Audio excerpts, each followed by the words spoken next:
तो भारतीय युवा कांग्रेस के दिशा निर्देश पर हम बिहार विधानसभा का घेराव करने जा रहे हैं और उस घेराव में इतना शक्तिशाली घेराव होगा कि मुख्यमंत्री नीतीश कुमार की कुर्सी को हिला देना है और उनको एक मैसेज देना है कि बिहार वासियों के साथ जो आप नाइंसाफ़ी कर रहे हैं और जो बिहार के साथ जो आप दुर्व्यवहार कर रहे हैं, आपने क्या कहा था कि हमारी सरकार आएगी तो स्पेशल स्टेटस मिलेगा। आज तक जो है ना स्पेशल स्टेटस नहीं दिया गया है। आपने कहा था जातीय जनगणना में जो 65% आरक्षण दी जाएगी, आज भी वो हाई कोर्ट से रोक लगा दिया गया है, खारिज कर दिया गया है। तो ये सारी मुद्दे जो हैं, जैसे आप देखिए हर राज्य में वृद्धा पेंशन जो है कहीं 1000 है, कहीं 1500 है, कहीं 2000 है, लेकिन बिहार एक ऐसा राज्य है जहां आज भी 400 रुपये जो है ना पेंशन मिलता है। क्यों मिलता है भाई? देखिए विधवा हैं, बुजुर्ग हैं, विकलांग हैं, जिनको ये सरकार सहायता राशि दे रही है, कम से कम मिनिमम 1000 से लेकर 2000 तक कर देना चाहिए।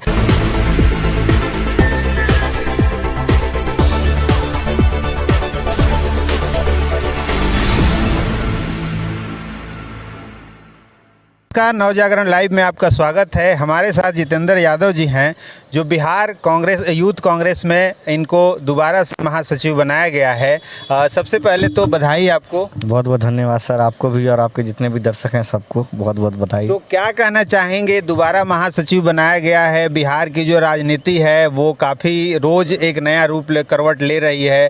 बिहार में अभी आने वाला समय है वो चुनाव का रहेगा, तो क्या लग रहा है आपको? देखिए सबसे पहले तो हम अपने पार्टी आला कमान का धन्यवाद करते हैं श्री मल्लिकार्जुन खड़गे जी साहब का, मैडम सोनिया गांधी जी का चेयरपर्सन, नेता प्रतिपक्ष लोगों के नायक जननायक श्री राहुल गांधी जी का, हमारे युवा कांग्रेस के राष्ट्रीय इंचार्ज श्री कृष्णा लारू साहब का, हमारे भारतीय युवा कांग्रेस के राष्ट्रीय अध्यक्ष श्रीनिवासन बीवी जी का हम धन्यवाद करते हैं और बिहार प्रदेश के अध्यक्ष शिव प्रकाश गरीबदास जी जो यूथ कांग्रेस के अध्यक्ष हैं बिहार के, राजेश सिन्हा सन्नी जी जो वहाँ के हमारे वर्तमान जो है ना प्रभारी, उनका भी धन्यवाद करते हैं और अपने तमाम आला कमान नेताओं का हम धन्यवाद करते हैं कि उन्होंने हम पर फिर से विश्वास जताया है। और मुझे खुशी हो रही है कि पार्टी ने मुझे इस लायक समझा, क्योंकि हम एक साधारण परिवार से आते हैं, दूर दूर तक कोई राजनीति में नहीं है हमारे घर में। और पिछले 5 साल हम गुंजन पटेल जब अध्यक्ष थे तब हम जनरल सेक्रेटरी रहे और राजनीति की जो है शुरुआत हमने डिस्ट्रिक्ट से जो शुरू किया था और डिस्ट्रिक्ट से मेहनत करते करते आज हम बिहार प्रदेश तक पहुँचे हैं। और दिल्ली के बहुत सारे ऐसे कार्यक्रम होते हैं जिसमें हम शामिल होते हैं और उसमें हम मेहनत से आगे भी हम जो है बेहतर तरीके से जो है ना काम करेंगे। लेकिन सवाल ये है कि जिस हम राज्य से आते हैं उस राज्य का जो सबसे बड़ा मुद्दा है बेरोजगारी है, पलायन है। अभी हमारे क्षेत्र से नमस्ते बिहार की बस जा रही थी दिल्ली, जिसमें 18 लोगों की जो है ना घटना स्थल पे मौत हो गई और बहुत लोग अभी घायल हैं।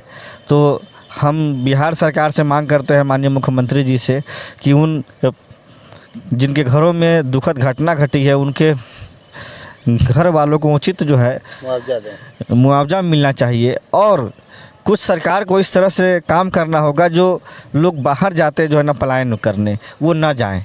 क्या कारण है कि नीतीश कुमार जी 20 साल से कंटिन्यू बिहार के मुख्यमंत्री हैं, 2025 आएगा तो उनको 20 साल पूर जाएंगे, लेकिन 20 साल में बिहार आज भी नीति आयोग के रिपोर्ट के अनुसार सबसे पिछले स्तर का राज्य है। भूखमरी के स्तर पे भी सबसे नीचे उनका इंडेक्स आता है। स्वास्थ्य को लेकर के भी आप देखिए, एजुकेशन को लेकर के देखिए, और बेरोज़गार जो युवा है जो बिहार से हर जगह जाता है पलायन करने।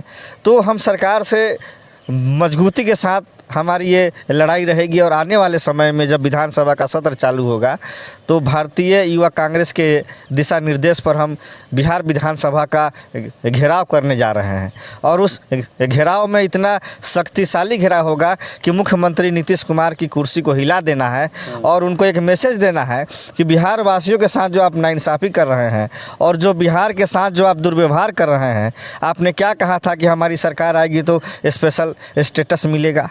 आज तक जो है ना स्पेशल स्टेटस नहीं दिया गया है। आपने कहा था जातीय जनगणना में जो 65% आरक्षण दी जाएगी, आज भी वो हाई कोर्ट से रोक लगा दिया गया है, खारिज कर दिया गया है। तो ये सारी मुद्दे जो हैं, जैसे आप देखिए हर राज्य में वृद्धा पेंशन जो है कहीं 1000 है, कहीं 1500 है, कहीं 2000 है, लेकिन बिहार एक ऐसा राज्य है जहां आज भी 400 रुपये जो है ना पेंशन मिलता है। क्यों मिलता है भाई? देखिए विधवा हैं, बुजुर्ग हैं, विकलांग हैं, जिनको ये सरकार सहायता राशि दे रही है, कम से कम मिनिमम 1000 से लेकर 2000 तक कर देना चाहिए, क्योंकि ये चीज़ पूरे देश में हर जगह लागू है। सिर्फ बिहार हमारा ऐसा राज्य है जहाँ 400 रुपये मात्र पेंशन दिया जाता है। अच्छा, उसमें भी क्या होता है कि किसी महीने में आया, किसी महीने में नहीं आया, और उसमें भी बहुत सारे घोटाले हो रहे हैं। अच्छा, बहुत काम तो ऐसे हैं जो सिर्फ कागज़ों में हो रहा है, ज़मीनी स्तर पे वो काम नहीं है। जैसे कि हम आपको बताना चाहते हैं, इंदिरा आवास का काम है। जो लोग गरीब हैं उनको तो आवास कभी मिला नहीं, और जिनके पास पूंजीपति लोग हैं, पहुंच है, पहले से मकान है, धन संपत्ति वाले हैं, उनका एसडीओ है, बीडीओ है, विधायक है, मुखिया है, उनसे सेटिंग करके उनका नाम फिर आ जाता है, फिर से उनको लाभ मिल जाता है। लेकिन ज़मीनी स्तर पर जो गरीब आदमी है उसको कभी आज तक इंदिरा आवास का लाभ नहीं मिला है। तो हम सरकार से मांग करेंगे कि स्पेशल जांच की जो है निगरानी बैठाई जाए, और जो जेन्युइन गरीब है जिनको इंदिरा आवास मिलना चाहिए, प्रधानमंत्री आवास मिलना चाहिए, उनको वहाँ तक जो मैसेज है जाए और उनको उनका हक अधिकार मिले। क्या कारण है कि आज भी बिहार में आप एजुकेशन के मामले में जाइए तो कोई भी अच्छे घर का लड़का सरकारी विद्यालय में पढ़ने नहीं जाता है, और गरीब घर के जो बच्चे जाते हैं मिड डे मील के लालच से जाते हैं कि चलो हमको एक वक्त का खिचड़ी मिल जाएगा, कभी एक अंडा मिल जाएगा, एक सेब मिल जाएगा, और कुछ हमें खाने को मिल जाएगा, जो हमारी गरीबी है वो दूर हो जाएगी। इस कारण बच्चों को स्कूल माता पिता भेजते हैं, लेकिन एजुकेशन 0/0 है। आज भी बिहार के स्कूलों में जो मास्टर हैं और हेड मास्टर हैं वो सिर्फ खैनी बनाने का काम करते हैं और बच्चों से पैर दबाने का काम करते हैं। एजुकेशन पे कुछ भी काम बिहार में नहीं हुआ है। के पाठक थे, उन्होंने सुधारने का बहुत प्रयास किया, लेकिन उनके साथ क्या हुआ? जाति हुई, उनको हटा दिया गया। तो जो ईमानदार अफसर हैं, जो काम करना चाहते हैं, उनको काम करने नहीं दिया जाता है नीतीश कुमार जी की सरकार में। और जहाँ तक सवाल है भ्रष्टाचार का, तो आप ब्लॉक में चले जाइए, थाना में चले जाइए, अनुमंडल में चले जाइए, या जिला कार्यालय में चले जाइए। बिहार में अगर आपको एक FIR करवाना होगा तो 20,000 रुपया देना पड़ेगा। सुपरविजन में अगर इंस्पेक्टर साहब आ रहे हैं तो उनको 50,000 रुपया देना पड़ेगा। एक तो आपके साथ अन्याय हुआ है, लेकिन ऊपर से आपको पैसे की मार है। अगर आप पैसा नहीं देंगे तो आपके साथ अन्याय होने के बाद भी आपको न्याय नहीं मिलेगा।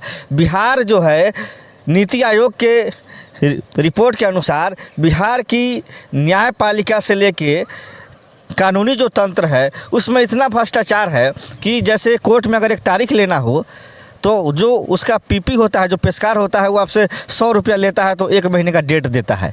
अगर आप 100 रुपया नहीं दीजिएगा तो आपको 10 दिन का डेट दे देगा। अब गरीब आदमी कैसे जाएगा 10 दिन पर कोर्ट? 40 किलोमीटर है, किसी का कोर्ट 50 किलोमीटर है, किसी का कोर्ट 100 किलोमीटर है। तो ये सारे मुद्दे हैं, गरीबों से डायरेक्ट संबंधित जो है ना मुद्दे हैं। ये सारे मुद्दों को हम सरकार के सामने रखेंगे और बढ़िया से और ज़ोरदार तरीके से जनता की आवाज़ हम उठाते रहेंगे। एक विपक्ष में होने के नाते जो हमारा धर्म है, हम उसका बहुत ईमानदारी से, सख्ती से जो है आगे बढ़ करके निर्वहन करने का हम कार्य करेंगे।